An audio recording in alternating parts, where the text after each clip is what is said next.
दोस्तों, आपका स्वागत है रात की कहानी। ऐसी डर भरी कहानियाँ सुनने के लिए तैयार रहिए। कुछ जगह सिर्फ इतिहास नहीं, चेतावनी होती है। मगर जब इंसान अपने घमंड में उन्हें लांघता है तो वहाँ सोई हुई बुराइयां जाग उठती हैं। और फिर सिर्फ मौत ही नहीं आती, पूरी आत्मा जलकर राख हो जाती है। सालों से वीरान पड़ा हुआ रक्तपुर गांव अब बस नक्शे पर ही बचा था। कहा जाता था कि वहाँ हर 500 सालों में रक्त चंद्र के दिन एक अनुष्ठान होता है। इस रात को चंद्रमा पूरा खून जैसा लाल हो जाता था और गांव के लोग जो कभी इंसान हुआ करते थे वहाँ मुर्दों के रूप में दिखाई देते हैं। अद्वैत एक साहसी यूट्यूबर जो हर वक्त एक रहस्यमयी, डरावनी और भयानक जगहों की तलाश में रहता था, ताकि वो इन जगहों की झलक को अपने कैमरे में उतार कर अपने चैनल पर अपलोड किया करता था। क्योंकि अद्वैत इतनी जगहों के बारे में अपने चैनल पर बता चुका था कि उसकी ऑडियंस को अब कुछ नया चाहिए था। उसने कई पेपर खंगाले, अपने दोस्तों से जगहों के बारे में पूछा, पर सिवाय निराशा के हाथ कुछ न लगा। एक दिन अद्वैत रात में अपने बेड पर बैठा हुआ था, इंटरनेट के समुद्र में पुरानी और रहस्यमयी जगहों की तलाश कर रहा था।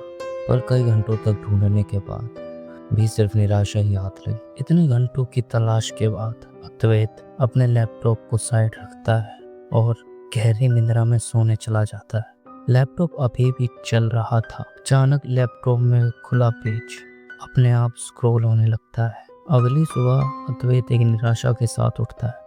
जगह ना मिलने की निराशा उसके चेहरे पर साफ दिखी जा सकती थी, लेकिन जब उसकी नजर अपने लैपटॉप पर जाती है तो वो देखता है कि उसका लैपटॉप अभी भी चल रहा होता है, जिसमें एक न्यूज़पेपर का आर्टिकल नजर आ रहा था। तभी अद्वैत जैसे उस न्यूज़पेपर की 2-4 लाइनें पढ़ता है तो अद्वैत के चेहरे के हाव भाव दोनों बदल जाते हैं। उस इंटरनेट के पेज पर लिखा था द ब्लड मून रिचुअल। अद्वैत उस जगह के बारे में और ढूंढने लगता है। अद्वैत कहता है I found it, I found it.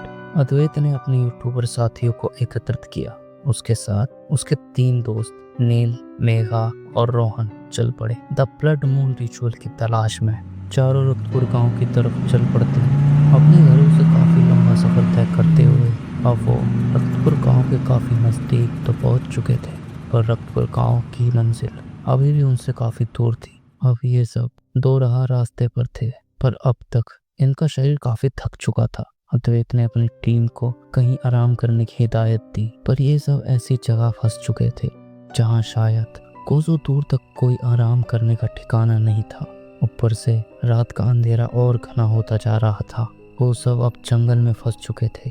वो चारों एक टक जंगल को देखे जा रहे थे। जंगल इस कदर शांत था कि ना जाने ये अपने अंदर कितने रहस्य छुपा बैठा था। चारों को अपने पीछे से एक आवाज आती है, साहब जी चाय। चारों डर के मारे जैसे बहुत चक्के से हो जाते हैं। नील अपने दोस्तों से कहता है, भाई अभी तो थोड़ी देर पहले यहाँ कुछ भी नहीं था, पूरी सुनसान सड़क पड़ी थी और ये अचानक से चाय वाला कहाँ से आ गया? भाई मुझे तो कुछ गड़बड़ लग रही है। रोहन कहता है, अभी चुप हो जा, क्या तू भी ना, इतना लंबा सफर करके हम लोग थक गए हैं, शायद हम सबका ध्यान ना गया हो।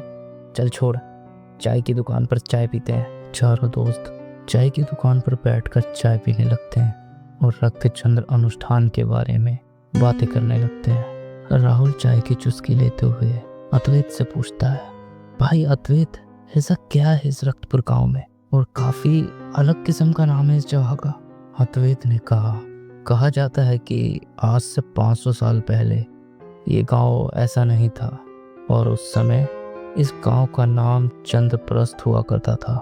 ये गांव वाले पूरी तरह से आत्मनिर्भर और खुशहाल गांव था। यहाँ के गांववासी बाहर से आने वाले किसी भी व्यक्ति को अपना मेहमान या देवता समझते थे।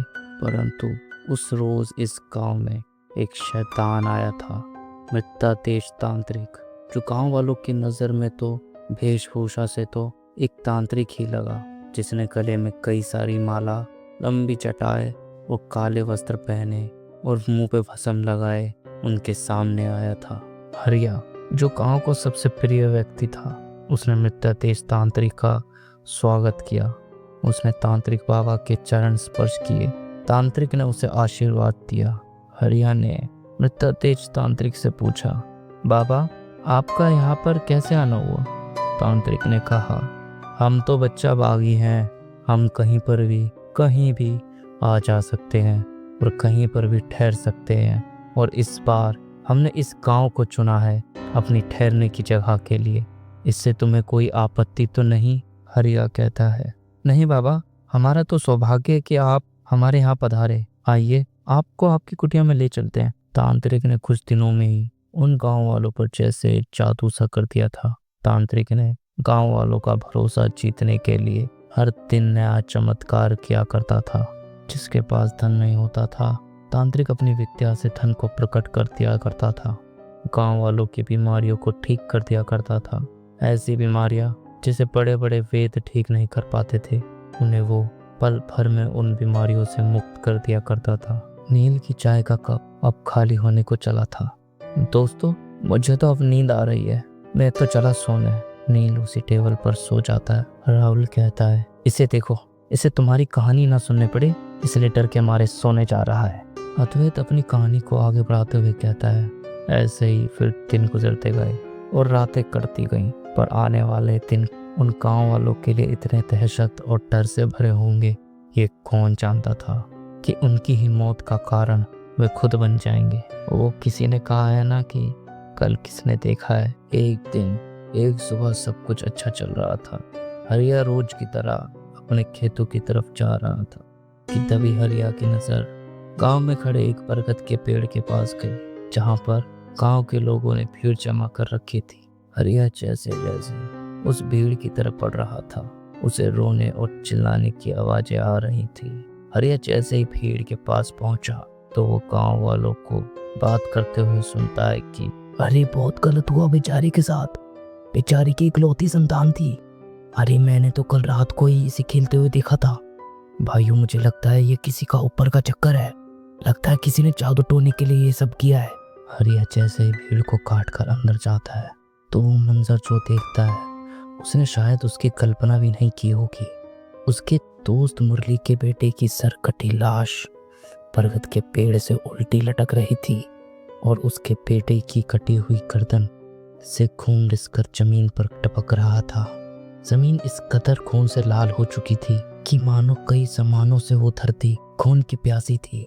हरिया के हाथों से फावड़ा छूटकर जमीन पर गिर जाता है। हरिया अपने दोस्त को संभालता है और उसे सहारा देता है। आखिर उसका भी बच्चा मुरली के बेटे की उम्र का था। रोहन चाय वाले से पूछता है, अरे ओ चाय वाले भैया, यहाँ से रक्तपुर गांव तक जाने के लिए कोई साधन है? चाय वाला थोड़ी देर तक चुप रहा।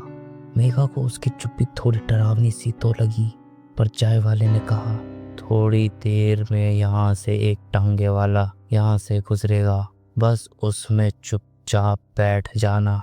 अद्वैत जैसे ही अपनी कहानी को फिर से आगे बढ़ाता है कि उसको एक आवाज सुनाई पड़ती है। तुम्हें कोई आवाज सुनाई दे रही है? राहुल और मेघा को भी ये आवाज साफ साफ सुनाई दे रही थी। अद्वैत जब रोड पर देखता है तो सामने से एक टांगे वाला आ रहा था। अद्वैत, नील, राहुल और मेघा देखते हैं कि एक लाल शॉल पहने हुए टांगे पे सवार एक व्यक्ति उनकी ही तरफ बढ़ रहा था। शॉल के ढके होने के कारण उस आदमी का चेहरा साफ नहीं दिख रहा था। मेघा एक पल अपनी घड़ी की ओर देखती है। तकरीबन 2 बज रहे होंगे। इतनी रात को कोई सुनसान सड़क पर एक टांगे वाले का होना जैसे नामुमकिन है। अद्वैत कहता है, रक्तपुर जाने का कितना किराया लोगे? वो शॉल ओढ़े आदमी उनकी किसी भी बात का जवाब नहीं देता। अरे भूल गया क्या, चाय वाले ने क्या कहा था, चुपचाप बैठ जाना टांगे में। राहुल कहता है। अद्वैत और उसकी टीम सामान लेकर टांगे में बैठ जाती है। टांगे वाला अपने घोड़े पर चाबुक मारकर आगे बढ़ चलता है। राहुल अद्वैत से कहता है, यार अद्वैत, कहानी में आगे क्या हुआ? इसी के साथ मैं अपनी कहानी का भाग 1 समाप्त करता हूँ। आगे की कहानी जानने के लिए हमारे चैनल रात की दहशत को लाइक, सब्सक्राइब और शेयर करना ना भूलें। मिलता हूँ एक और नई कहानी के साथ ब्लड मून रिचुअल भाग 2 में।